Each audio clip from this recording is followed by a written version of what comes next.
하나님께서 오늘 우리에게 주신 말씀은 예레미야 16장 1절에서 13절 말씀입니다.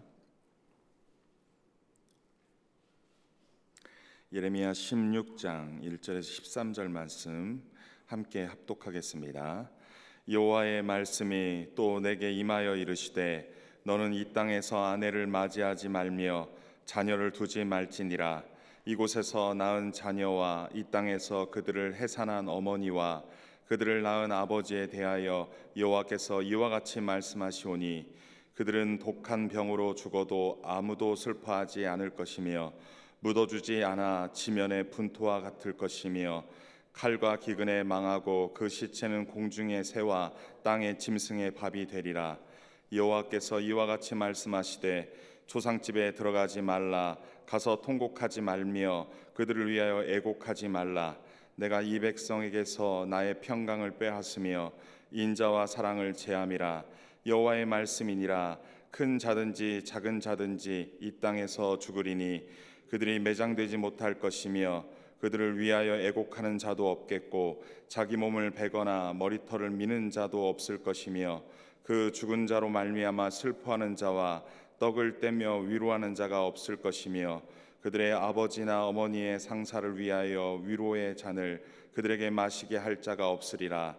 너는 잔치집에 들어가서 그들과 함께 앉아 먹거나 마시지 말라. 만군의 여호와 이스라엘의 하나님께서 이와 같이 말씀하시니라.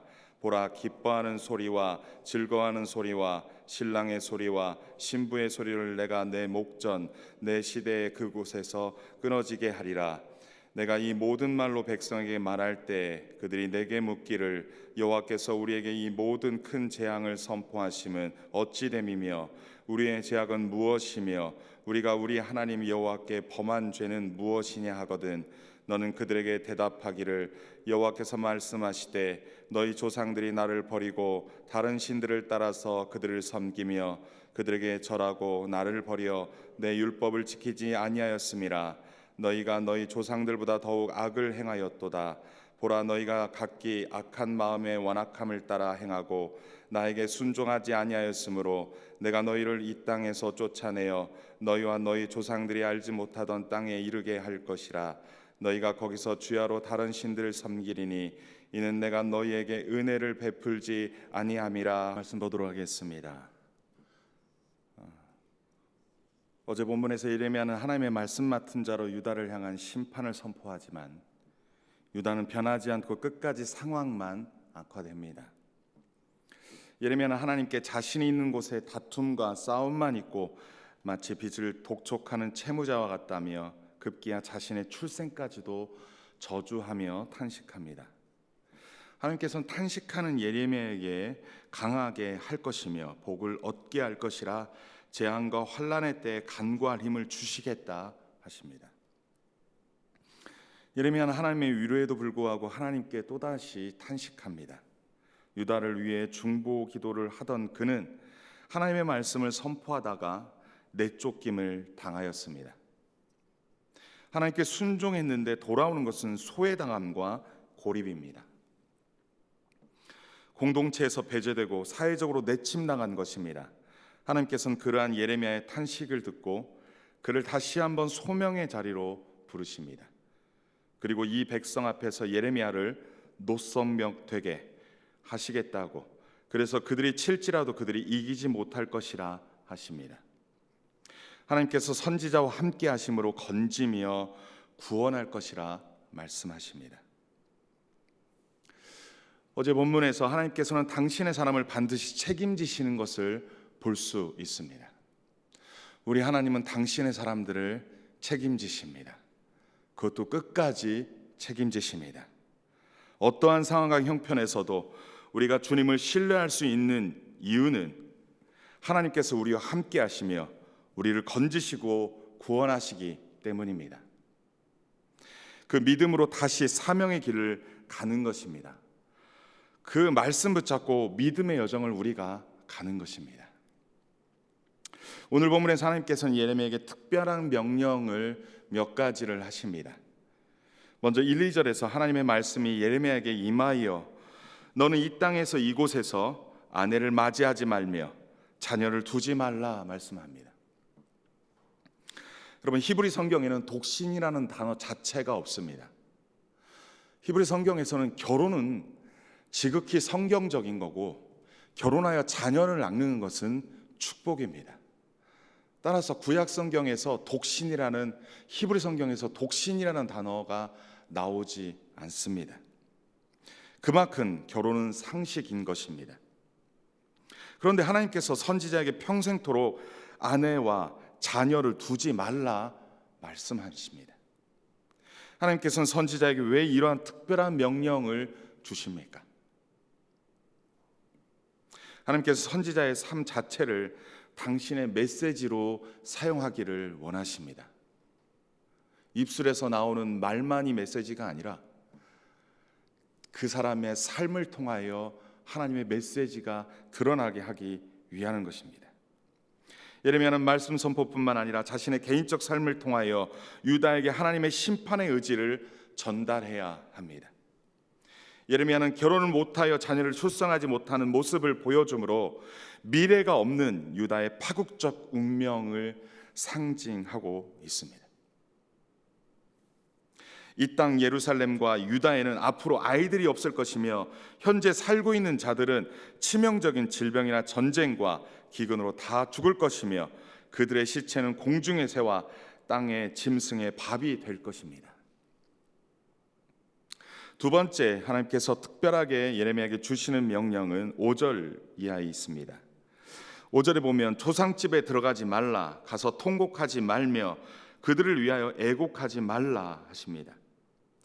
하나님께서는 선지자에게 결혼을 금하셨는데 이제 초상집 출입을 금지시킵니다.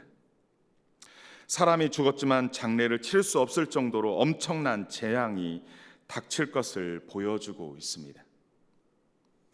여러분, 사람이 죽으면 그들을 위로하는 것은 지극히 중요한, 매우 인간사회에서 매우 중요한 사건입니다. 그런데 하지 못하게 합니다. 그런데 5절 뒷부분에서 그러한 일이 일어나는 이유를 말씀합니다.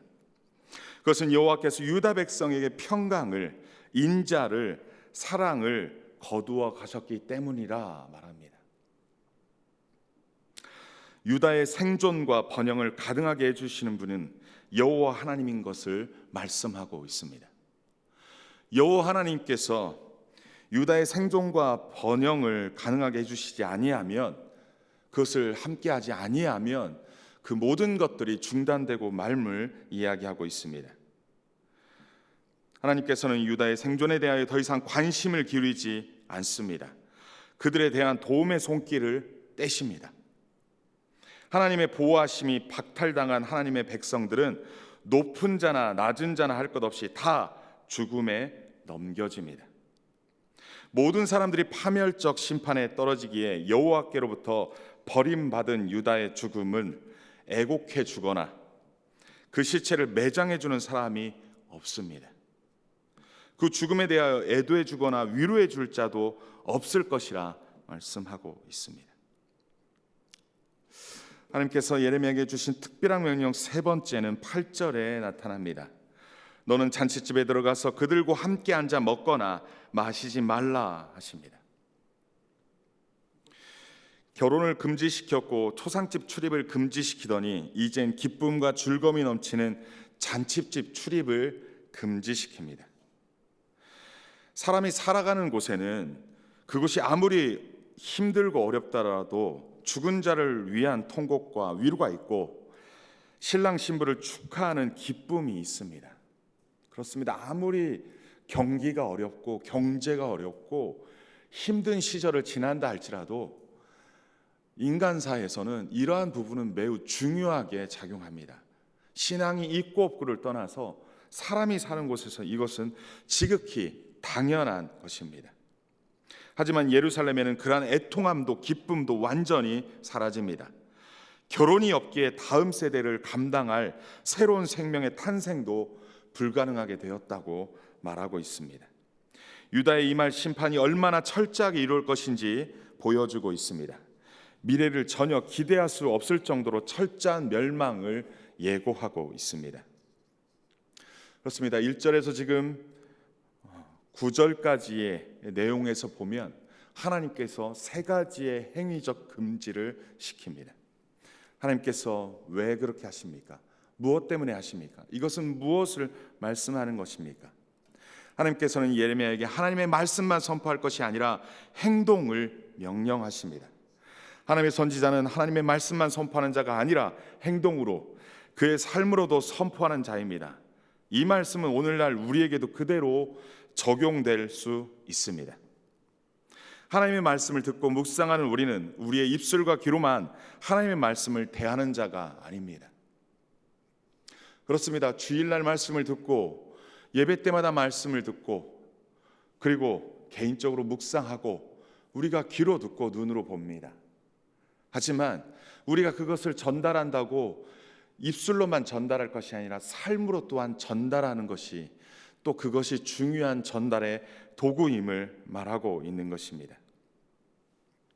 우리가 삶에서 행동으로 하나님의 말씀을 살아감으로 우리 곁에 있는 사람들이 하나님의 말씀을 들을 수 있도록 하는 것이 우리를 향한 하나님의 뜻임을 이야기합니다. 지금 예레미야에게 이것만을 지적하고 명령한 것이 아니라 오늘날 우리에게도 이 말씀을 적용할 수 있다라는 것입니다.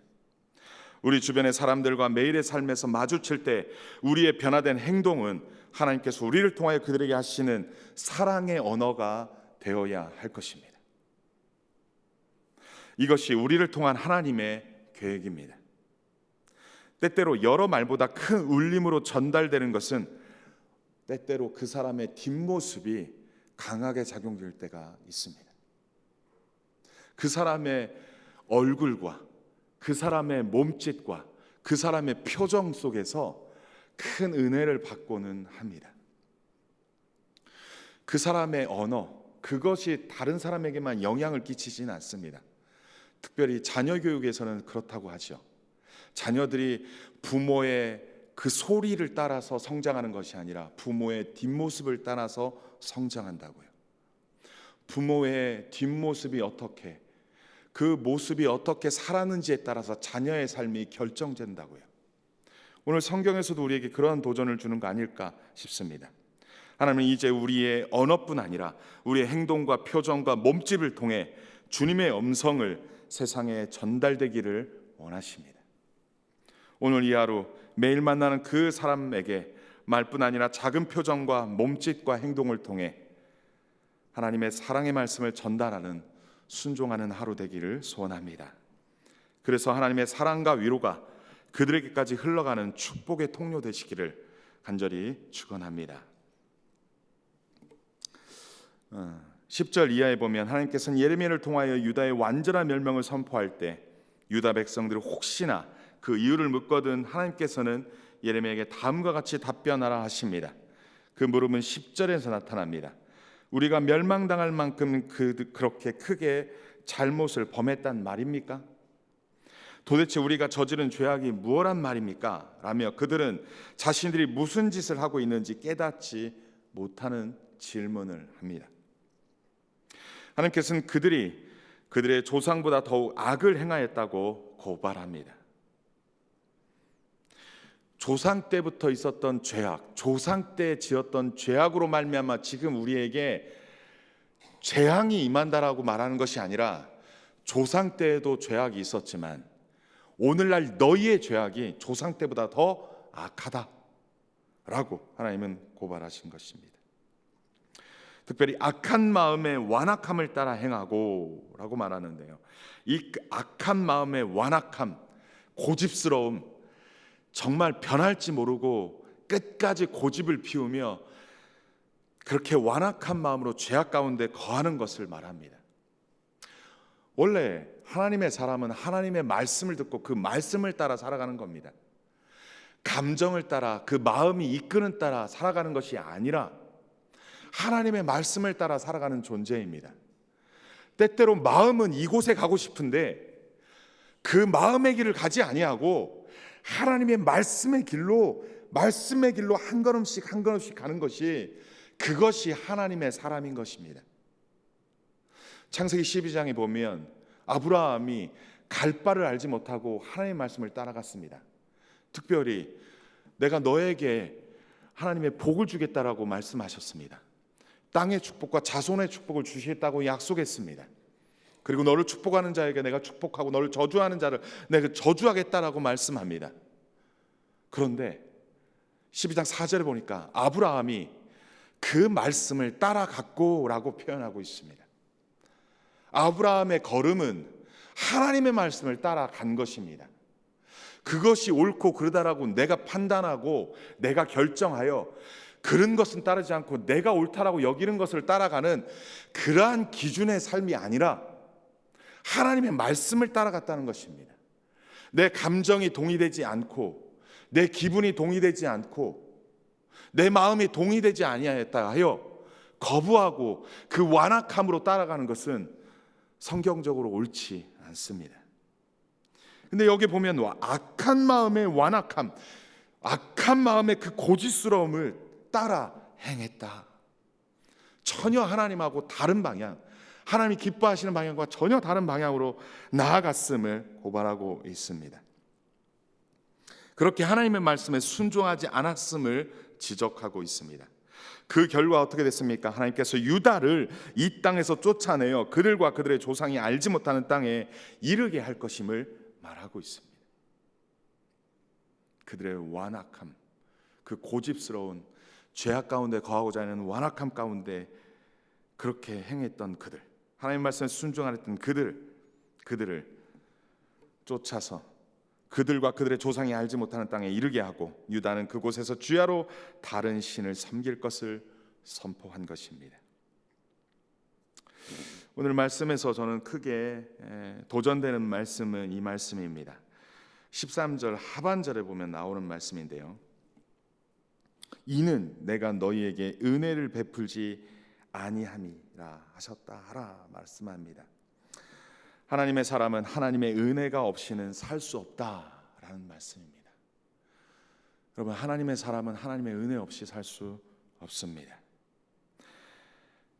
이는 내가 너에게 은혜를 베풀지 아니했기 때문이다라고 표현하는 이 말씀. 이스라엘과 유다는 그동안 하나님의 은혜로 살아왔습니다. 모든 것이 하나님의 은혜였던 것입니다. 하나님께서 이 백성 가운데 그 은혜를 베풀지 않으면 그들은 살 수 없는 것입니다. 5절 하반절에서 말씀하신 대로 하나님께서 주신 평강을 빼앗아 가시면, 그 인자와 사랑을 거두어 가시면 하나님의 백성은 살 수 없습니다. 하나님이 주시는 인자와 사랑을 거두어 가시면 우리는 살 수 없습니다. 여러분, 이것을 인정하십니까? 여러분, 이것을 인정하십니까? 여전히 내 노력과 내 수고와 그 결과물로 지금 내가 누리고 있다라고 생각하십니까? 여러분, 내가 노력하고 수고한 결과를 얻는 것조차도 하나님의 은혜입니다. 여러분, 내가 노력한 대로 수고한 대로 얻는 것조차도 하나님의 은혜입니다. 그 부분이 하나님의 은혜로 작용하지 아니하면 내 수고한 결과물도 내가 얻지 못합니다. 내 수고한 결과물을 누가 얻습니까? 다른 사람 얻기도 합니다. 내가 아무리 노력하고 애써도 그 수고와 그 모든 열매가 내게 오지 아니하고 오히려 다른 자가 그것을 누리기도 한다라는 것입니다.